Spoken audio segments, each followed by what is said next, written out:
Since I would say around the start of Season 4, there has been a very common debate as to who is the strongest of the Elemental Masters.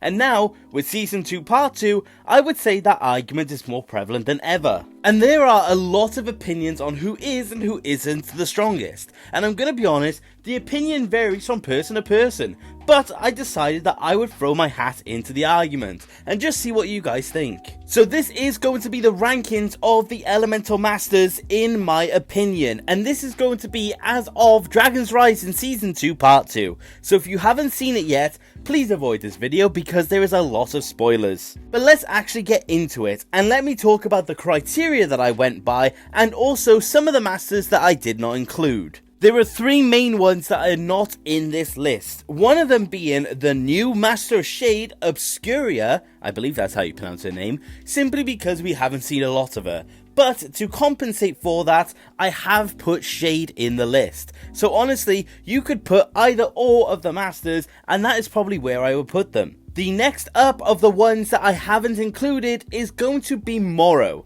because Euphrasia is already on the list. But at the end of the video, I will tell you give or take where he would have went if I included him. And the last one that is not on this list is Wojira, because she, simply put, is a bit too strong for this list, so she is not on there. But everyone else is on this list. And as for the criteria, I set out with 2 points to go by. The first one is how strong the elemental power is, of course, but also how effective the master actually is with it. Because you can have a strong element with a bad elemental user, or a really skilled elemental user with a bad element, and that does affect the ranking in a lot of ways. The other aspect I considered is when you would put the Elemental Masters in a 1v1 fight. And if anyone is above an Elemental Master in this list, it is because I believe that they would beat them in a fight. So that's the only other aspect I went by. But without further ado, let's get into it, because there are 30 entries for this video. And at number 30 is going to be Xantans. I do not believe he is exactly a fighter by any chance. The Master of Plants simply just likes his garden, and I really don't think we would have seen much of him within the tournament. So that is why he is at number 30. Number 29 is actually a group of a bunch of people, because they are all of the Elemental Masters that were in the tournament that simply didn't do much. So this includes the Master of Surface Tension, Size, Figment, and Sound. Because all of them have one scene where they're going to be defeated, and that is about it. So we don't simply know enough about them to consider them other than that. But number 28 is going to be Kizzy, the Master of Balance. And even though in the scenes that he did have, he was a fairly fierce competitor, I would say simply put, he just won't stand much of a chance outside of that. Because in the scenes he has, he does go down fairly easily. And again, simply put, we just don't see enough of him. But that simply put is just my opinion. The little that we did see of him, I just don't believe he's too fierce of a combatant. And that is why he is as low as he is, even though his element could be taken advantage of in the right hands. And honestly, these earlier listings are just going to have a bit more of a brief overview, and the further we get in, the more in-depth it'll be, but that is it for Kizzy. Number 27 is going to go to the Master of Form, Camille, and this does feel extremely harsh, but the thing is that Camille can change her form, but that is about it. The Master of Form is your go-to if you do need to sneak around, but in a combat scenario, she is not exactly useful, because all she can do is look like the person and not emulate their strengths. So while she is a very cool power at that, I just don't think there is much more to her, and I don't think she stands up to some of the other powers that we see. Which also brings us to number 6, which is in the same vein, which is going to be Mr. Pale. Because again, while he is a very cool elemental master, and he does use his power fairly well, unfortunately, it is really good for reconnaissance, and not actually combat scenarios. Because while it can give you the sneak attack, that is about it, and I think in any scenario, Mr. Pale would go down to any of the other elemental masters. But those are the ones that I think are just simply ones that just wouldn't stand a chance in a fighting scenario. or just ones that we haven't seen enough of. And from here onwards, we are looking at people who I think stand a good chance. But ultimately speaking, I just don't think we see much else outside of it. But number 25 is actually going to go to Zeatrix, and you could make the argument that she would be a very fierce competitor because she does quite well in the tournament. But she takes advantage of other elements, and the only time she really gets the element of surprise is when she doesn't have the opponent expecting it. But in any other scenario, she is defeated fairly easily. She also is a bit just too reliant on her element, and you can see in the scene where she loses her elemental powers, she immediately submits, which shows that she's not actually that good in a combat scenario. So that is why she is as low as she is. Which does bring us into the number 24 pick, which is the Master of Gravity, Gravis. And I will say that Gravis is a fairly decent competitor, because I do think from here onwards, everyone does stand a chance if in a combat scenario, but it's now just down to who will beat who. But Gravis's health has shown a great deal of combat knowledge. He does stand up fairly well to the Master of Speed in Season 4, but ultimately he is still defeated. So, while he is fairly low down, I still would put money on him in a fight if I needed to. But ultimately speaking, everyone above him is just simply better. And this is the next pick, and possibly the most harshest in my opinion. But in number 23, we do have Geo. And I really didn't want to put him as low as he is, but unfortunately, while his element is really cool and he uses it fairly well, which is why he's where he is, I do think ultimately he's not exactly wanting to be a fighter, but he's still decent at it nonetheless. I just think he's there for his family and for Cole and nothing else. But I think if he needs to, he can fight. But I just think everyone else above him would just stand a better chance. But speaking of a better chance, I do think the number 22 spot is going to go to the new Master of Wind, which is Euphrasia. And again, simply put, I just don't think she's experienced enough to be able to be in a higher position. While she is good with her element, and she does do fairly well in the grand scheme of things, I just simply think she's not experienced enough to be able to do too well in terms of fighting her opponents. And I think, simply put, the other 21 people would beat her in a fight. So that is about it when it comes to her, but I do still think she's very good. And you will realise very quickly that literally everyone else in this list is quite good with what they do, but they are just all standing up to a lot of very strong competitors, so that's why it comes fairly down for a lot of them. And that does bring us to the number 21 spot, which is going to be Zer, the Master of Reflex. And honestly, he does use his power very well, and he is a very good competitor. But the thing about Zer is that while he's good with his element, I just don't think he knows too much outside of it, because he has a very good combat advantage because of his elemental power.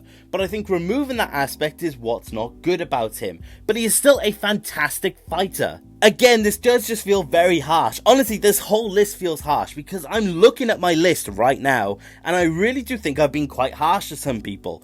But ultimately speaking, I do just think this is where most of them belong. And if you do disagree, let me know. But when it comes to Zer, he's a very good combatant. Just simply put, he just doesn't stand up to the other 20. But speaking of the number 20, it is going to go to Frak, the Master of Quakes. And honestly speaking, he would be a lot lower if he didn't have Raz's teachings of all things. The thing is that he is an alright elemental master and he uses his powers quite well. You can clearly see he has learned how to use his powers. But honestly, he would be lower if he didn't have the teachings of Raz.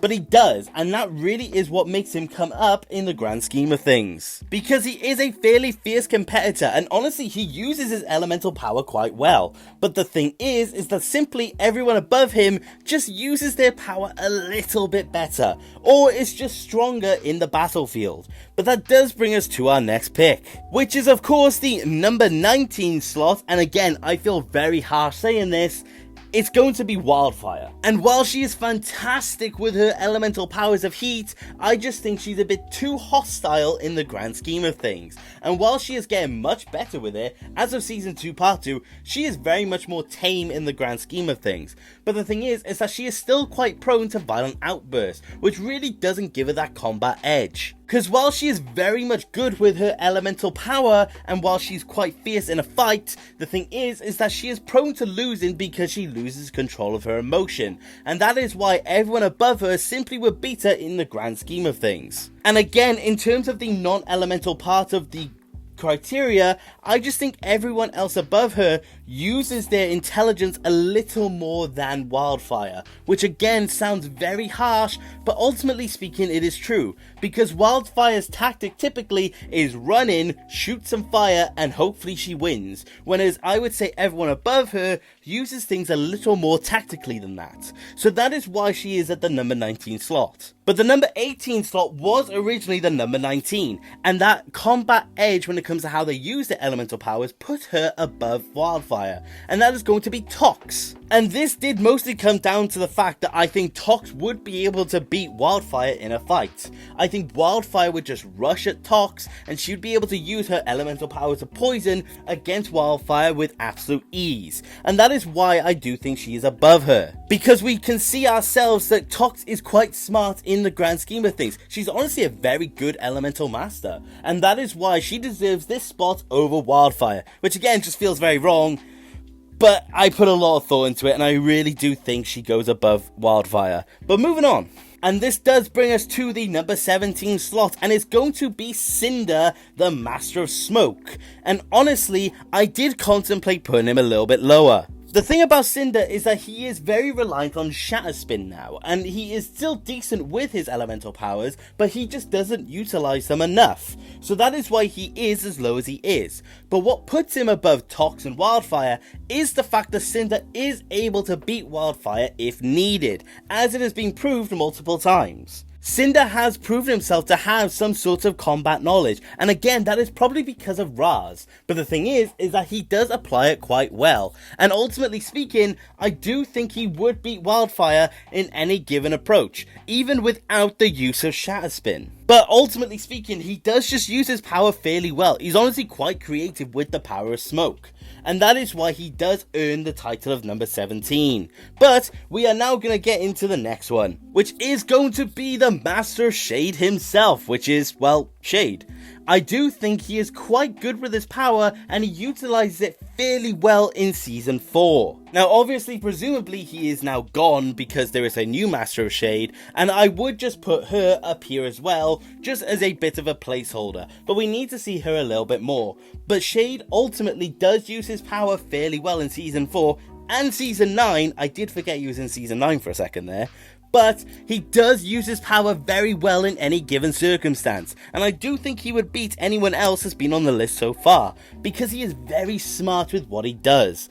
And put it this way, in Season 4, we know for a fact he beats Tox, so it has to be above Tox regardless, but that is going to be the next pick. But taking that number 15 slot, of course, has to be Neuro, the Master of the Mind. Because if we're talking about how well they use a power, Neuro's got you covered.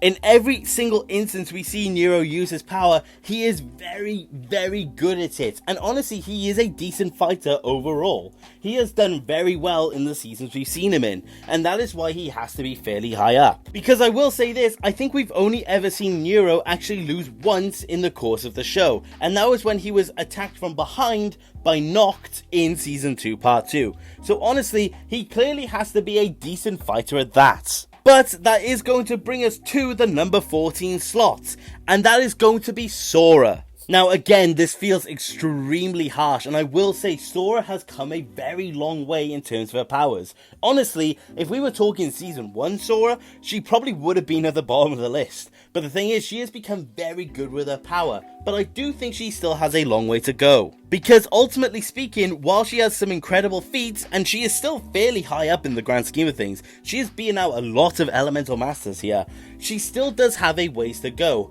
and I think she just has simply more to do until she can make even the top 10. But ultimately speaking, I do think she deserves the space she's at. But that doesn't mean she wouldn't be able to face any of the top 10. But I do think 9 times out of 10, anyone that is above her would beat her in a fight. So that is why she is going to be the number 14. But coming in at number 13 is of course going to be the Master of Speed, Griffin Turner, and honestly, I wish we got to see him in Season 2 Part 2. But he is a very good competitor, and while I don't think he is the best fighter, I do think he is one of the best utilizations of an elemental power that we've seen in the show. He is extremely smart with how he uses his element, and he uses it very well at that, and I do think that gives him a combat edge over everyone else on the list. I did contemplate putting him below Zora, but I do think the speed of Griffin Turner would ultimately beat her out. But I do think outside of that elemental aspect, I do think Griffin Turner does falter a little bit. And honestly, if Griffin Turner was both great with his elements and just great as a fighter in general, I do think he would have been higher than this. But I do think while he excels in the one way, the other one could use a bit of improvement. But ultimately speaking, he is still a very fierce competitor, and there's a reason why. But there is another of the Season 4 Elemental Masters that would beat him out, which is our number 12 pick, being Karloff. Because, similar to Griffin Turner, he is very good with his elemental power, and he has faced off against a lot of very fierce people, including Oni Mask Warriors. The fact that in Season 9 he was able to take on Mr. E, Kilo, and that's just in that season. In Season 4 he defeats Kai, he defeats a lot of very strong warriors, so he has very much earned where he is. Because I would say he's on a very similar level to Griffin Turner in terms of the utilization of the power, but where he beats out Griffin Turner is where he is actually quite smart as a combatant, because honestly speaking he stands a good chance even without the metal powers. But that is what deserves of a number 12 spot, and honestly speaking, he is probably one of the best of these side character elemental masters we've ever seen, and honestly the biggest threat in my opinion. But that does bring us to number 11 and the first of our main cast of ninja, and that is going to be Jay. Because while Jay is very good as a ninja and very good with his elemental power, simply speaking, I do think the rest of the ninja team simply beat him out in a lot of ways. And ultimately speaking, he is probably not the one to win a fight between them all. And again, that feels very harsh, and I feel like I'm going to get a lot of Jay fans telling me how I'm wrong, but ultimately, I do think any of the other elemental masters would beat out Jay before them. So that is why he's at the number 11 spot. And also, as of Season 2 Part 2, even with the teachings of Raz and also breaking his inner goodness with a mask, he still was not able to beat out Nia in a fight. And he was not holding back where she was. So honestly, he has to be the worst of the 6. And the number 10 slot is going to be another one of our ninja. And because I'm considering current form, I have to say it's Zane. Because I'm going to be honest with you, if you were speaking to me about a year ago, I would have said Zane was up higher than we have him here. But honestly, as of Season 2, I do think he's a bit more weaker, and I'm hoping Season 3 improves that. But still, regardless of that, Zane is a very smart fighter, and he's probably one of the best of the fighters, while also being very smart with his elements. But I do think any of the other ninja would still beat him out ultimately in a fight. So that is why he's going to be the number 10. But coming in at number 9, and I do think again this one is going to be a bit of a controversial pick, I do think it's going to be Nia. Because she is a very, very good elemental master, and she is very smart with her powers. But honestly, I do think to an extent any of the other ninja would still beat her, especially in current form. Now of course, if you were speaking about Seabound Nia, we would have a very different discussion here. She would probably be top 3. But the thing is that is only accessed when she merges with the sea. And in current form, her powers are a lot more weaker than that, but still fairly strong. But that doesn't mean she's higher up if she has powers she can't access. But ultimately, she is still a very fierce competitor, and that is why she is at the number 9. But number 8 is of course going to be her brother, and this is where a lot of people might disagree with me, because a lot of people do think Nia is stronger than Kai, but I have a counterpoint. Season 2 of Dragon's Rising. I don't know what the writers were thinking, but in Season 2, Kai is on absolute heat. Literally speaking, actually. But the thing is that during these seasons, he is an absolute force to be reckoned with. And again, major spoilers for Season 2 Part 2. Honestly, if you're concerned about spoilers and you're still here, then I don't know what's going on. But he was able to take on Noct with all of the elemental powers. And I know you could say that he still lost that fight, but See, look at him in that fight. He is absolutely incredible. I don't know how else you could really say. But Kai really does have that really good with his element, along with being a really good fighter. I really do think Kai in current form is extremely strong, and I think he's one of the best of the ninja right now.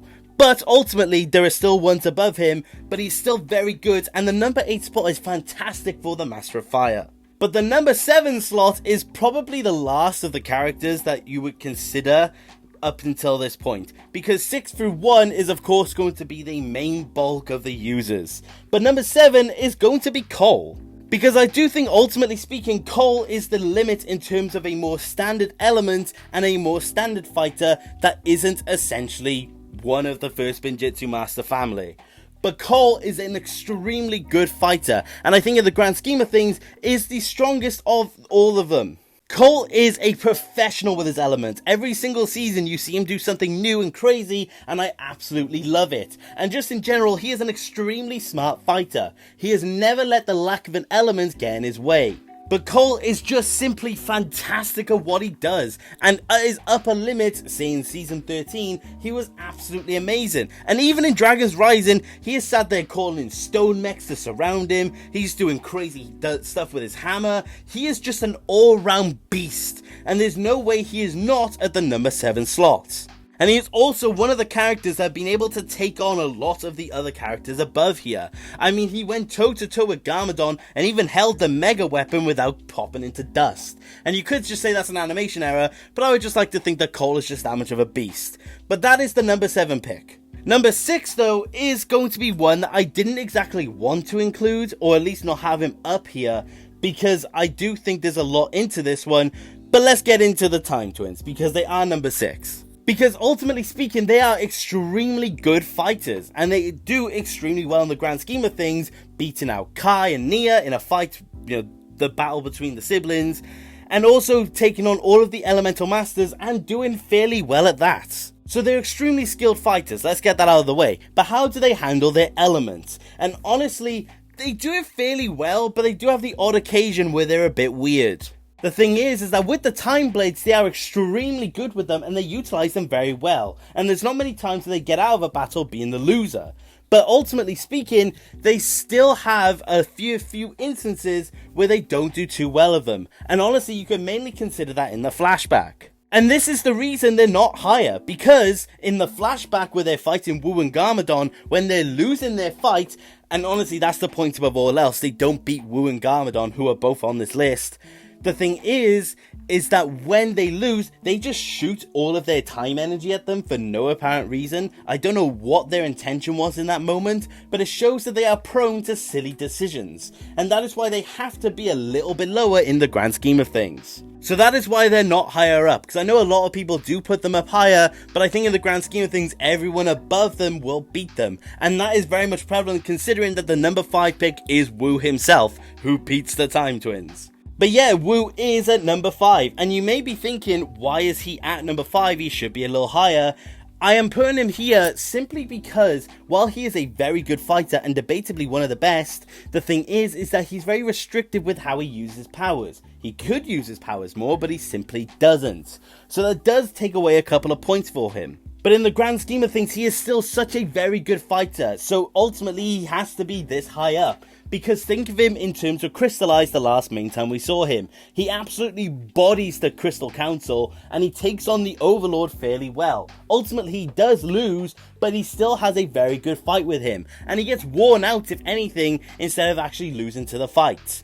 But he is still a fantastic combatant, and I do think on the ultimate grand scheme of things, he would take on everyone else on this list with relative ease. But number 4 is of course going to be his brother, which is why Garmadon is a little bit higher, because ultimately he lasts a little longer in the fight with the Overlord, he utilizes his powers a lot better, and he still is able to fight fairly well. He takes all of the aspects of Wu and he does just dial them up and does it a lot better, and that is why he is ultimately stronger than Wu when you look at it. It doesn't mean Wu wouldn't be able to defeat him, but it means ultimately Garmadon is the stronger character. It just comes down to how Wu would be fighting on that day. But Garmadon simply has to be this high up. He does so well for what he does, and he is probably one of the best utilizations of his power. But ultimately, there are still ones that do better than him. So let's get into that. The number 3 spot is going to be the Overlords. Because, simply put, while he is the embodiment of darkness, and he is ultimately the big bad of the show, there are 2 people that would still be able to beat him fairly easily. But I would still say he beats Garmadon, Wu, and everyone else below, because he is still a very fierce competitor, and think of it in Crystallize. He defeats both of the Spinjitzu brothers, with relative ease to put it lightly. But ultimately speaking, he is still going to be outbeaten by the other 2.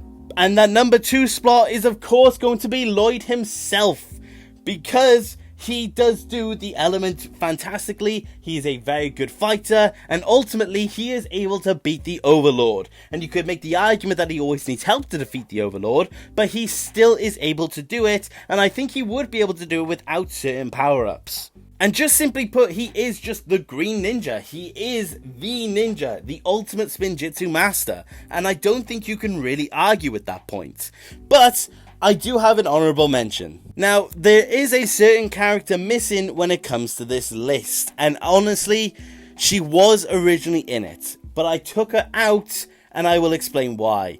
But that is of course Skylar. Skylar was taken out of this list because, simply put, I didn't know where to put her. Because I did have her in the list, and I had her quite high. But the thing is that she kept making her way down, because while she has debatably the best elements, she can emulate any elements around her, she also isn't the best in an actual fight, in my opinion. And that doesn't mean she's bad in a fight, I just think that when I was doing the list, I just kept putting her down 1 or 2 here or there, because there were characters I would go, yeah, they're probably going to beat her. But yeah, honestly, I would put her in the list, and I would put her, she would probably be number 1. Let me just put it like that. She would probably be number 1 if you just had it as her element, because she is every single one.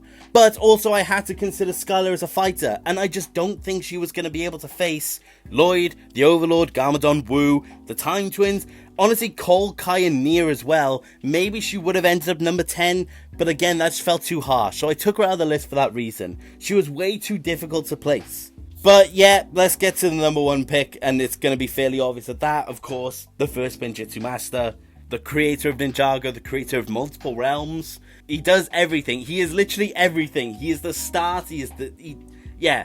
It's the first Ninjitsu master. There's nowhere else to put it. He's number 1. Have that. It's a terrible list, I know. It's very, cliche. It's all of that. I know. Please forgive me. Yeah, he's number 1. Have that. But just like that, that is the video. And I do hope you enjoyed. And let me know what you think about my picks. Because honestly, I'm fairly happy with what I did, but towards the end it becomes a little cliche, so I wasn't too happy with it, honestly. But I can't argue with what's kind of hard-coded into the show.